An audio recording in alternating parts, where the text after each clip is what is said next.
వేదాలు పుట్టిన భూమి, రాముడు నడిచిన భూమి, కృష్ణుడు నర్తించిన భూమి భరత భూమి.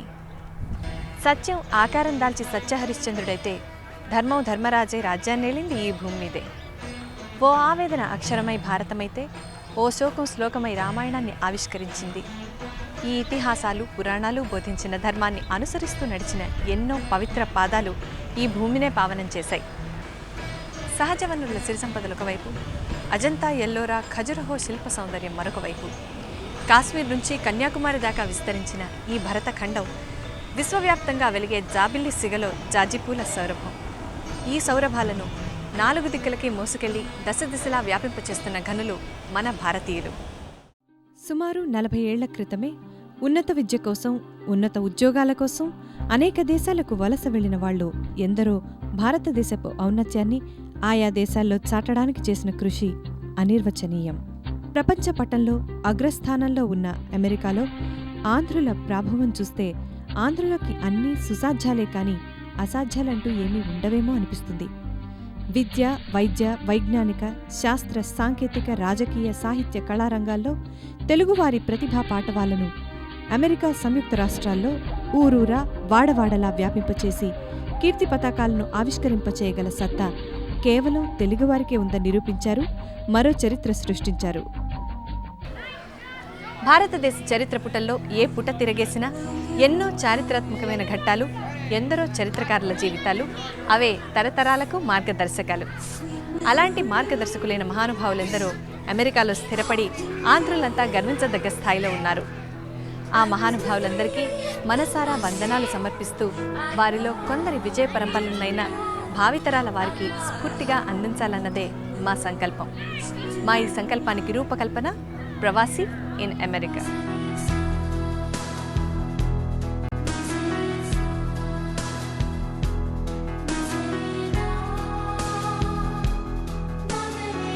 ఈ పరంపరలో భాగంగా ఈరోజు మనం కలుసుకోబోతున్న విశిష్ట అతిథి సార్థక నామధేయురాలు డాక్టర్ శారదా పూర్ణ సొంఠి. తూర్పుగోదావరి జిల్లా ముంగండ అగ్రహారం నుంచి యునైటెడ్ స్టేట్స్ ఆఫ్ అమెరికా దాకా సొంఠి వారి ఇంటి కోడలై సొంఠి శ్రీరామ్ గారు చేపట్టుకుని 1975 నుంచి కొనసాగిస్తున్న శారదా పూర్ణ గారి జీవన పయనంలో వారికి అందిన మొట్టమొదటి సిరి సంపదలు సిరి సీతలు వారి కుమార్తెలు. శైశవాభ్యస్త సంస్కారాలు జీవితానంతటినీ పాలిస్తాయన్న ప్రగాఢ విశ్వాసం నాది అంటున్న శారద గారు అమెరికాలో నివాసమున్న జీవితాన్ని అటు ఆచారాలు, కట్టుబాట్ల చుట్టూ కట్టడి చేస్తూనే ఇటు తాను నేర్చుకుని అలవర్చుకున్న విశ్వనాథ గారి సిద్ధాంతాలకి తగ్గట్టు వ్యక్తిత్వాన్ని తీర్చిదిద్దుకున్నారు. శ్రీరామ్ గారితో కలిసి హైదరాబాద్లోని ఎల్వి ప్రసాద్ ఐ ఇన్స్టిట్యూట్ సంస్థాపనలోనూ, వంశీ గారితో Vegesna memorial for physically handicapped సంస్థ, విశాఖలో సీతా అకాడమీ చారిటీ ఆర్గనైజేషన్ నెలకొల్పడంలో తన వంతు సేవలందించారు. అక్కడితో ఆగక అమెరికాలో 1990లో Sri Annamacharya project of North America స్థాపించి తద్వారా భారతదేశ కళాకారుల్ని ఎందరెందరినో అమెరికాకు రప్పించి వారిని విశేషంగా గౌరవించారు. అలాగే సొంఠి రినైజెన్స్ ఇంటర్నేషనల్ ఫౌండేషన్ సంస్థని స్థాపించి మళ్లీ విద్యాభ్యాసం ప్రారంభించి తెలుగులో PhD, సంస్కృతంలో MA పూర్తి చేశారు.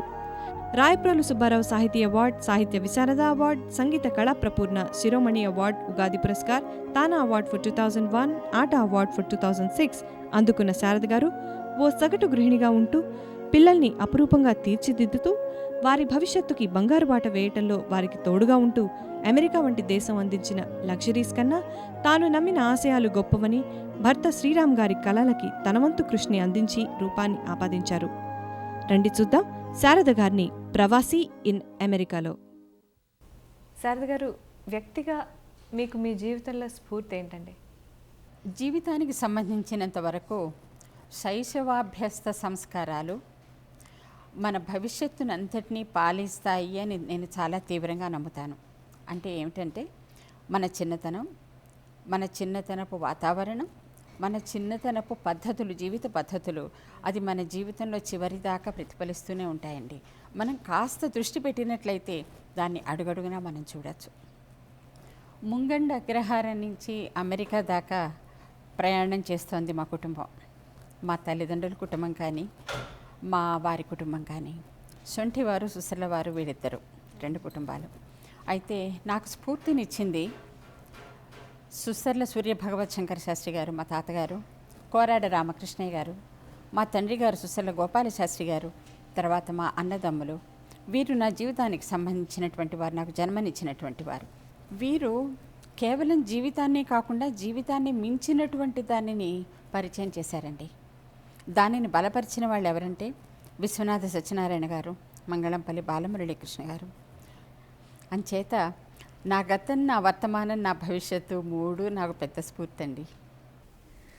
ఓకే అండి. అయితే మీరు ఇందాక అన్నట్టు మీ మీద మీ గతం ప్రభావం ఎక్కువ ఉందా, వర్తమానం ప్రభావం ఎక్కువ ఉందా, మీ భవిష్యత్తు ప్రభావం ఎక్కువ ఉందా? There is overflow of mental energy. I need to channelize that energy. అందువలన దానిని చదువు మీద పెట్టాను నేను. నా గతం ప్రభావం అంటే నాకు పరిచయమైన వారందరూ కూడా కవులు, కళాకారులు, సంఘ సంస్కర్తలు, తర్వాత స్వాతంత్రం వచ్చిన రోజుల్లో జీవితాన్ని ఒక విధమైనటువంటి ప్రత్యేక విధానంగా మలుచుకున్నటువంటి వారు. శ్రీశ్రీ సాహిత్యంతో, కృష్ణశాస్త్రి సాహిత్యంతో పెరిగాను.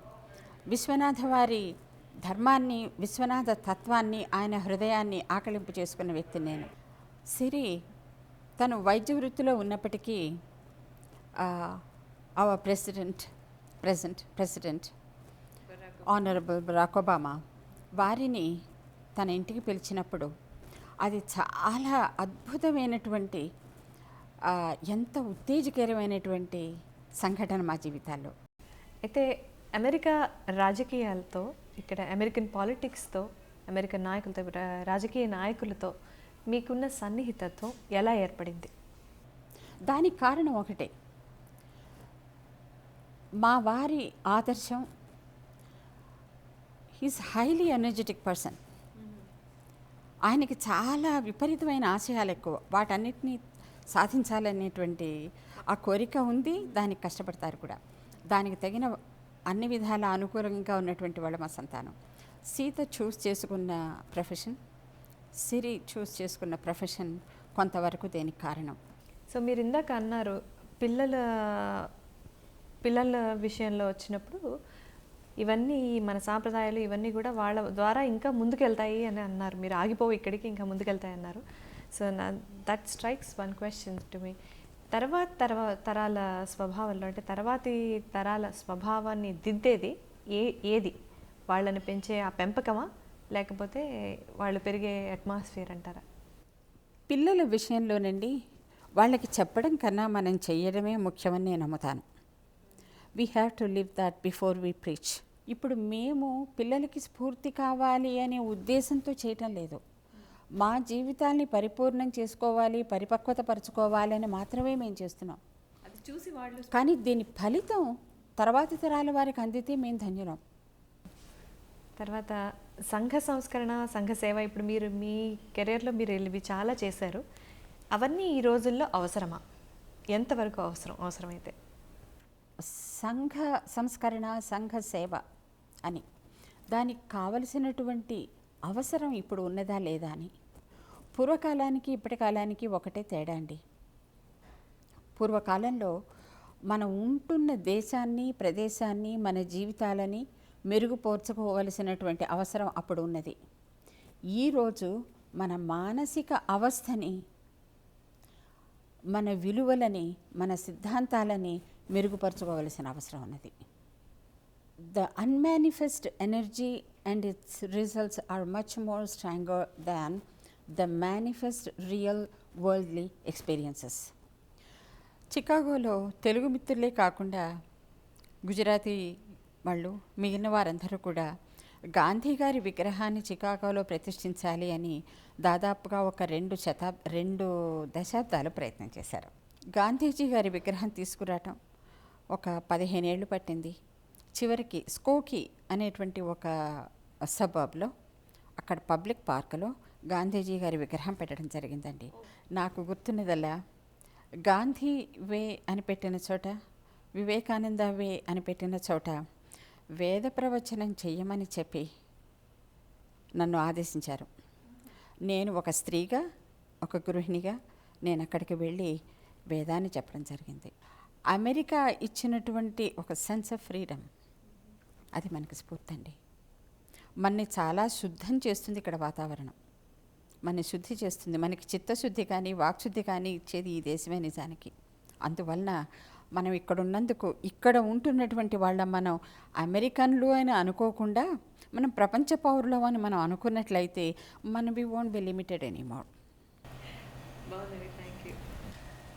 సో శారద గారితో జరుగుతున్న ఇంత ఆసక్తికరమైన ఈ సంభాషణ ఇలా మధ్యలో ఆపవలసి వస్తున్నందుకు కొంచెం బాధపడుతున్నా, నిజానికి చాలా బాధపడుతున్నా. అతి త్వరలో ఈ ఇంటర్వ్యూని, కాన్వర్జేషన్ని ముందుకు తీసుకెళ్ళి ఇది కంప్లీట్ చేయగలుగుతాము అన్న ఆశతో మీ అందరికీ, ఈ కార్యక్రమాన్ని చూస్తున్న మీ అందరికీ మా ధన్యవాదాలు.